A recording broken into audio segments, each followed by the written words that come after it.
Where are you from? I live in Belgium. But Belgium. I am American. Oh, okay. Belgium, Brussels. Near Bruges. Oh, I see. And so you said you're from the United States? Yes, from Pennsylvania. Pennsylvania, it's the east side of... Yes, not far from Philadelphia.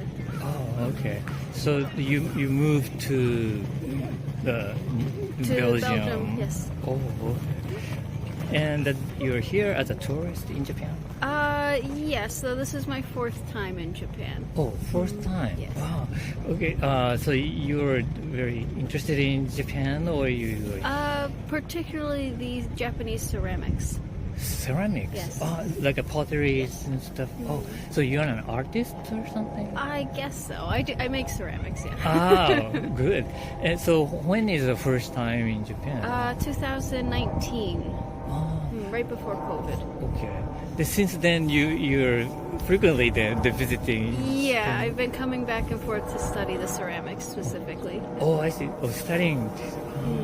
So when did you get interested in like a ceramic or in Japanese ceramic? I'd always been interested in ceramics, but I guess probably around 2018, 2017, somewhere around there, I started becoming interested in Japanese ceramics specifically. So originally, or before Japanese ceramic, you were also like artist of the something like a pottery. Jewelry. So I make jewelry and I make pottery, but the pottery didn't start until 2019. So what kind of jewelry do you make? A lot of like upcycled stuff. So I take old gold or old platinum and make it into something new. Oh, so a lot of wedding rings and stuff. Oh, like the wings. Yes, I'll melt down the metal, and then from the metal I'll cast it into bars or long rods, and from those bars and rods I'll draw out all the material that I need to make a new ring or to make a new pendant or something. Wow. Yeah. So you must have a pretty heavy like a lot of equipment. The equipment. Yeah. Yes. Wow. So now those like a studio is in Brussels. Yes. Okay. And now you're interested in Japanese pottery. So do you have a oven or something? I do. At home, I have a kiln and I have a couple of pottery wheels, and occasionally I'll give classes for anybody who wants to learn or just make something simple. So which we have, I think, several the pottery. I don't know the style we call it, or the name of the places. Seto Mono is where I go to Seto, to a studio down there, and help out, and also get to learn the Seto Mono ceramic style. Is it particularly near the Aichi, Nagoya prefecture? Yes. Oh, yeah. I see. So you're learning now the Seto Mono. Yes. So there is like a aritayaki, and also the different area they have the pottery too. There's in a lot of Aichi and Gifu. There's a lot of very famous pottery areas. So you have like Bizen and Shigaraki. You have Minamono. So lots of different pottery styles around this area. Around Aichi. Yeah. Okay. So you almost the mastered, or did you already? I wouldn't say I've mastered it, but I've been doing it for a couple years, and the pottery master that I learned from has asked me to come back multiple times to continue learning. So. And also you can teach. And then I could teach, yeah. Wow, it's nice.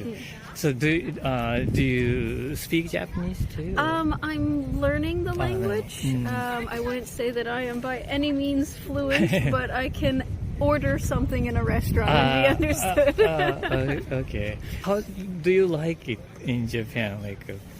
On a whole, I enjoy the country. I enjoy the people. The culture is very interesting. It's a nice place to visit, definitely. Which part of Japan have you visited? So mostly Seto, Nagoya area. This is the first time in Osaka. I just came from Sapporo. I was up there for 5 weeks. 5 weeks? Trying to learn the language. Oh, really? I went to a school up there. And yes, that's about all of Japan that I've seen, even though I've been here a couple times. So, but once you come to Japan, you spend quite a long time, like a couple of months. Yeah. You spend. Oh, okay. It's better to know the language. To be in Japan, we occasionally get Japanese who come to the studio for workshops, and I help with, assisting them. And it would be nice to communicate a little bit better than just, mite kudasai. Okay. So, but you are teaching also the pottery in Belgium. In Belgium, yeah. Okay. And so then, while in Japan, do you stay by yourself? I mean, not the host family or anything. No, I stay at the studio. So you have to cook by yourself? Yeah. What kind of meal do you cook or prepare? I usually end up eating like ramen or some type of nabe, because I have just one electric plate, so it's easier to just do one hot pot dish. I see. Did you learn some Japanese food, like a recipe? Yeah, so ramen or soba, sometimes gyudon, simple comfort food dishes. Okay. But so that if you go out to eat, what kind of food do you eat? I guess it depends on where we are. Sushi, ramen, udon.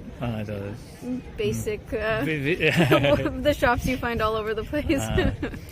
Okay, but in Hokkaido, you must have had a nice seafood. They have very good seafood, so quite often sushi, or they're very well known for their soup curry. Soup curry, which was really very good.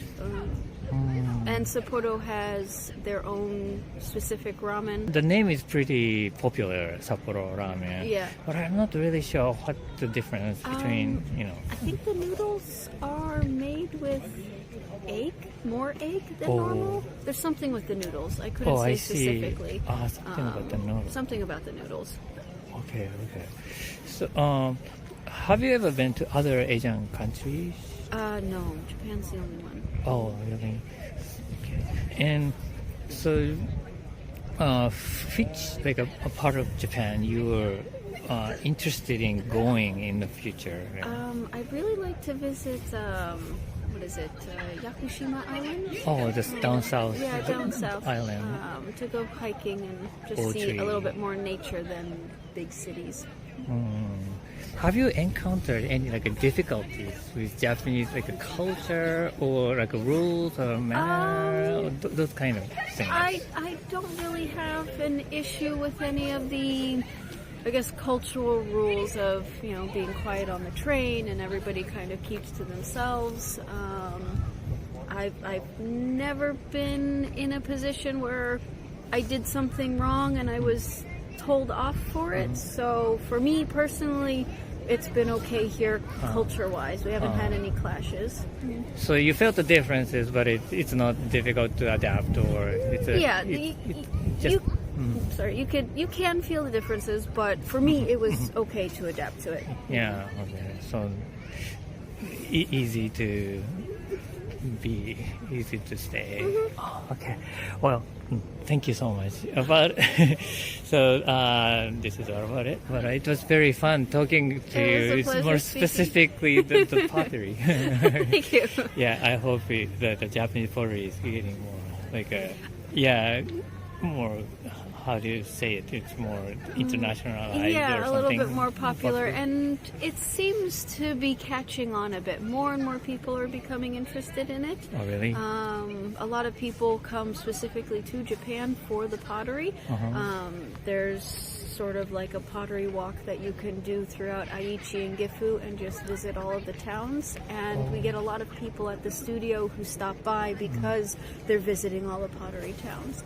So it is catching on, becoming a little bit more popular outside of Japan. So even in that area, those potteries are really different to each other, between. Yeah, you have some glazes that are common to that area, and that all glazes, the colors on the pottery. And they're common to that area, but every master has their own recipe, so there's a little bit of a difference between them. And every master has their own way of throwing.